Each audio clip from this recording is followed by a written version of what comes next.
Hi, Mr. C here. Um, just wanted to say hello to everybody in the USA. It's good to see that you've joined us now. And so I thought I'd find a story that comes from North America, a long time ago though. It's from this book here, Fairy Tales from Far and Wide. And this story is called Strong Wind the Invisible. By the shores of the wide great Atlantic Ocean, there once lived a great warrior. He was a wise and courageous man, but he also had a strange power which enabled him to do many amazing things. He could even make himself completely invisible. His name was Strong Wind, the Invisible. Strong Wind lived with his sister, but many young maidens were keen to marry him. He had let it be known that he would only marry the girl who could see him coming home in the evening. Many had tried, but all had failed. Only his sister could see him as he walked along the shore. When they were tested, the girls who wanted to marry him would lie, saying, "Oh, yes, I can see him. He is coming out of his boat." But when his sister asked, "And what has he in his hands?" no one could give the right answer.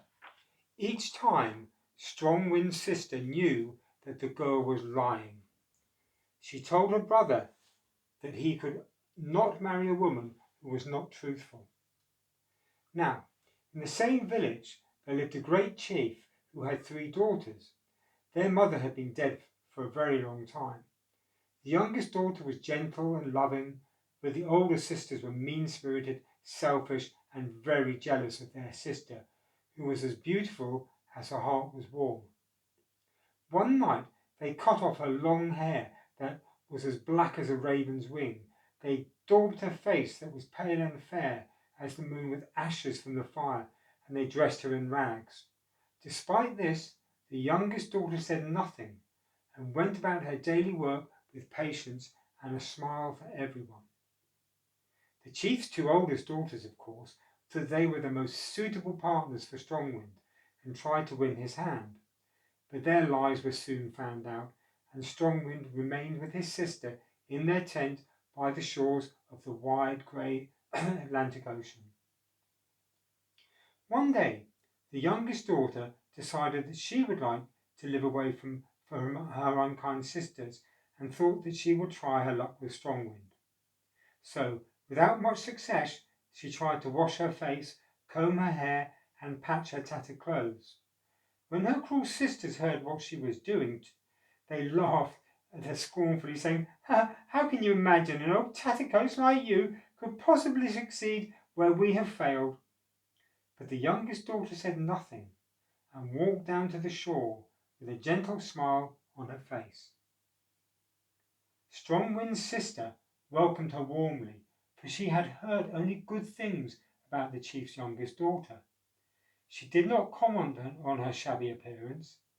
They walked along the beach together, and presently Strongwind's sister said, "Do you see where Strongwind approaches?"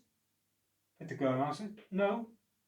Again she asked, "Do you see where my brother walks?" And again the girl answered, "No."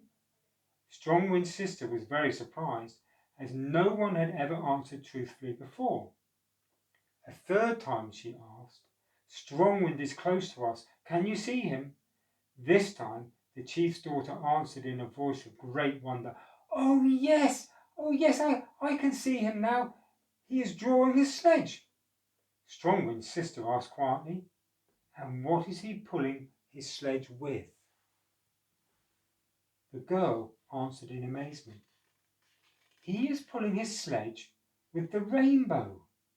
Then Strongwind's sister understood that her brother must have made himself visible to the girl, but she asked one final question, "What is my brother's bowstring?" The chief's daughter answered unhesitatingly, "His bowstring is the glorious Milky Way."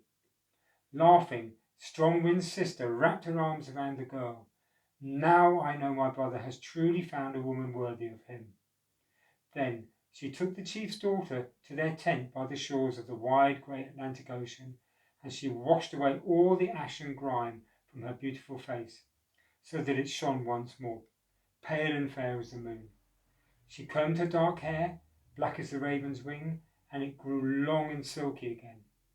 She gave the girl rich warm clothes to wear and many fine necklaces, and set her in her own place beside Strongwind.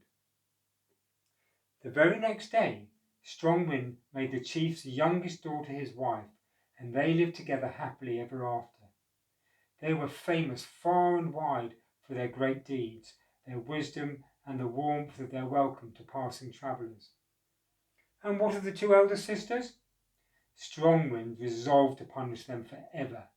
He turned them both into aspen trees, and to this day the leaves of the aspen always tremble in fear at the coming of the wind, for they can never forget Strongwind's great anger at their cruelty to his gentle wife. Wow. Well, I hope you like that story. I think it's a great story. So, goodbye from Fairy Tales from far and wide, and goodbye from Mr. C. Take care, everybody. Bye.